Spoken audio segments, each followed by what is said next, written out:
A common problem with networked machines is backing up the documents on the local machine to the network. That's for those users who are allowed to do that, who are allowed to store their documents locally. So what we're going to show in this video is how to do that with one line in FastTrack Scripting Host. So the documents that I want to back up are those ones there. That's the local My Documents folder on the local machine, and I want to back that up to my home drive on the network. I want to create a folder there and store the My Documents, all the files in My Documents in that folder. So let's have a look at this problem on the FastTrack website. So if I go to the documentation menu, then getting started, then have a look at 10 solutions to 10 problems. It's problem number 1 that we're addressing here, which is my users do not have a backup of local documents on their laptops or their desktops. So let's call up FastTrack Script Editor. Let's start a new script. And we're going to do it all with one line, which is sync_dir. An intelligent backup copies only those files which have been modified since the last copy or the last backup.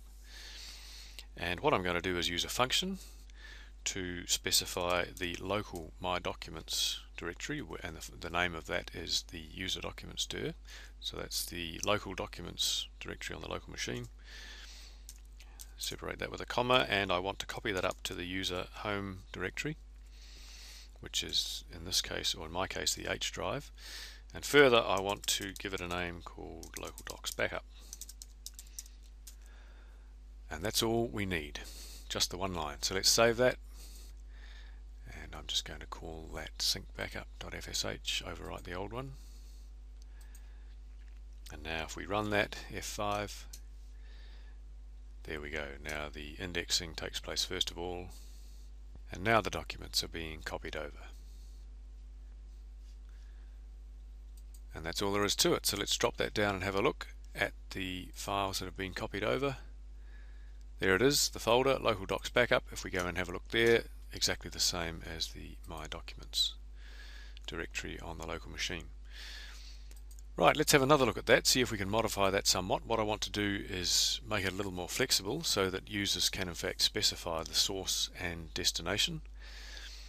This command here incidentally could be put into a logon script so that it happens automatically. You could further qualify it to say if it's already been done once today, then don't do it again.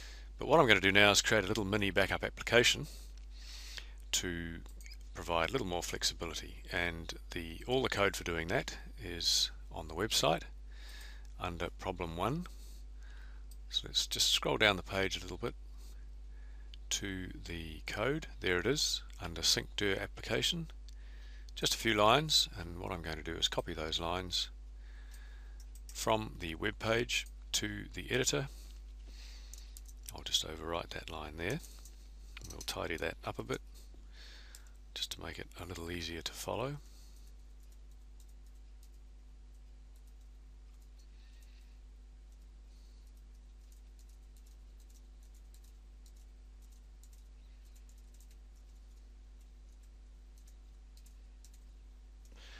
And let's just indent the report lines. Line those up. And I'm also just going to change this here to make this stand out a little more,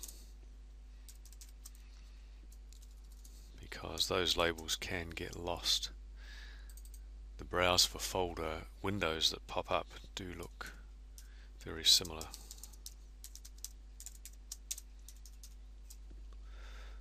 Okay, let's save that. Still saved as syncbackup.fsh. Now, furthermore, I'm going to create an executable file out of this. So let's compile this script to an executable, a .exe program. This will combine the script with the license file and the engine to create a single file. I'll put that on the desktop. Once again, call it syncbackup.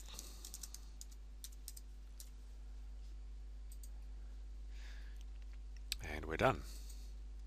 So let's go to the desktop, and there it is.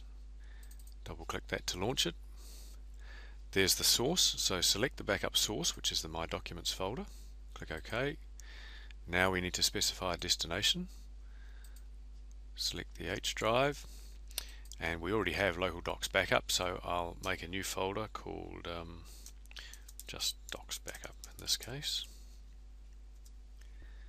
Click OK, and then the backup takes place.